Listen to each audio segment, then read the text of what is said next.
Salam saudaraku, selamat pagi, semoga kita semua dalam keadaan sehat dan penuh sukacita dalam Tuhan.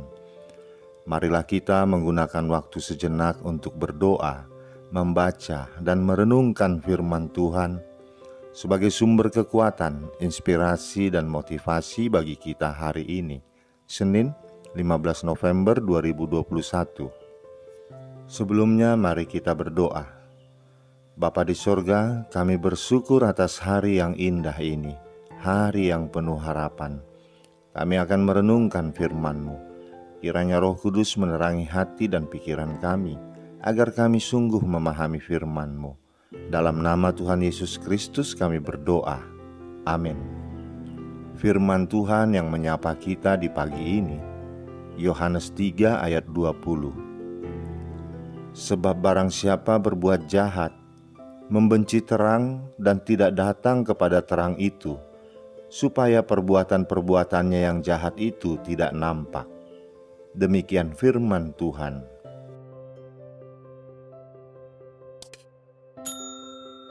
Saudaraku, fotofobia atau takut pada cahaya adalah kondisi medis yang membuat orang merasa tersiksa jika matanya terkena cahaya. Ruang pencahayaan normal pun membuat pengidap fotofobia merasa amat silau dan nyeri. Sebab itu, pengidap fotofobia menyukai tempat yang gelap. Seorang penulis ternama, Maurice Freehill, punya pertanyaan yang sangat terkenal. Siapa yang lebih bodoh? Anak kecil yang takut pada kegelapan atau orang dewasa yang takut pada terang? Jelas jawabannya adalah orang dewasa yang takut pada teranglah yang bodoh. Yang disebut oleh Maurice bukanlah fotofobia biasa, melainkan fotofobia secara moral. Membenci terang karena suka berbuat jahat. Tuhan Yesus menyatakan para penyuka kegelapan menolak sang terang. Mereka ingin agar kejahatan mereka tetap terselubung, agar mereka terus leluasa berbuat jahat. Wujud penolakan itu banyak, namun ciri mereka sama. Ketika terang datang, penyuka kegelapan membencinya dan tidak mau datang kepada terang itu. Kebencian pada terang adalah tanda keakraban dengan kegelapan. Penolakan terhadap terang adalah tanda bahwa kegelapan ingin terus berkuasa. Memang di mana orang jujur selalu dijepit, di sana ketidakjujuran pasti merajalela. Di mana orang bersih tidak disukai, di sana perilaku kotor lebih diterima. Jika kebaikan sulit dilakukan, berarti di sana kejahatanlah yang berkuasa. Mengapa? Karena penyuka kegelapan membenci terang. Bagi pengidap fotofobia, terang itu sangat menyiksa. Saudaraku, ada sebuah cerita tentang seorang raja di suatu kerajaan yang begitu besar. Raja ini sudah tua dan dia sadar akan fisiknya yang mulai lemah. Oleh sebab itu, raja mengadakan sayembara bagi anak-anaknya untuk menggantikan posisinya sebagai raja. Raja ini memiliki 3 orang putra.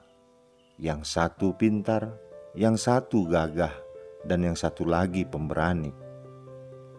Raja bingung untuk menentukan siapa yang akan menggantikannya. Lalu raja mengadakan sayembara dengan tantangan. Ada suatu ruangan kosong dan ruangan kosong itu harus diisi penuh oleh suatu benda atau barang.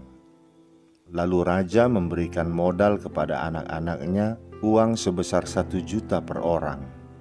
Dan yang memiliki uang sisa paling banyak akan terpilih menjadi raja yang baru. Uang 1 juta untuk dibelikan barang-barang untuk mengisi ruangan kosong itu. Siapa yang menyisakan uang paling banyak, ia akan terpilih menjadi raja yang baru. Anak pertama membeli dan mengisi ruangan itu sampai penuh dengan kerupuk seharga 500.000 dan uang sisanya 500.000. Lalu anak kedua mengisi ruangan sampai penuh dengan kapas seharga 300.000 dan sisa uangnya 700.000. Lalu anak ketiga pun membeli sesuatu untuk mengisi ruangan itu sampai penuh yaitu membeli satu kotak yang berisi 6 lilin. Harga satu kotak lilin itu adalah 10.000, dan sisa uangnya adalah 990.000. Raja melihat cara berpikir anak ketiga yang begitu luas dan begitu sederhana. Raja pun akhirnya memutuskan anak ketigalah yang akan menggantikannya. Saudaraku, dari cerita di atas kita belajar tentang menjadi terang dan membawa terang. Terang adalah sesuatu yang dapat dilihat yang dihasilkan oleh cahaya. Selain terang, Allah pun menciptakan kegelapan. Tetapi Allah melihat terang itu baik, lalu dipisahkannya dari kegelapan. Dari sini kita belajar bahwa terang mampu mengisi setiap kehidupan yang penuh dengan kegelapan. Di dalam kehidupan kita, Tuhan Yesus mengajarkan agar kita hidup dalam terang. Artinya adalah hidup dalam Yesus Kristus, di mana Yesus yang menjadi cahaya dalam terang itu. Salah satu sikap hidup dalam terang adalah hidup dalam kasih. Kasih adalah suatu sikap yang sangat mendasar dalam kehidupan setiap manusia. Ketika kita sudah hidup dalam terang, kita harus membawa terang itu kepada setiap orang. Jangan kita biarkan terang itu hanya menyinari satu tempat saja, tetapi biarlah terang itu mampu menyinari semua tempat yang gelap. Artinya, kita harus menjadi berkat bagi banyak orang. Dari sini kita akan menghasilkan buah yang luar biasa. Buah itulah yang harus kita bagikan dengan sukacita, sehingga setiap orang boleh hidup dalam terang yang berasal dari cahaya Tuhan Yesus, yang membuat kehidupan penuh dengan sukacita dalam Tuhan.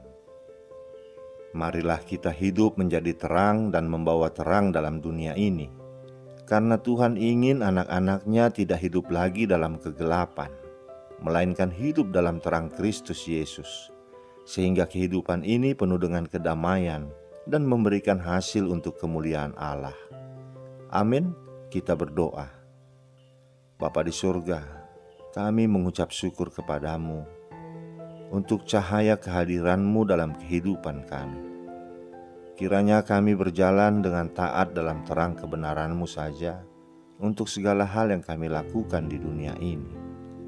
Dunia membenci-Mu dan dunia juga akan membenci kami. Tetapi kami percaya Engkau tidak akan membiarkan kami sendiri. Engkau selalu menyertai kami di dalam kami membawa terang-Mu di dunia ini. Terima kasih Bapa. Di dalam nama anak-Mu Tuhan Yesus Kristus kami berdoa. Amin.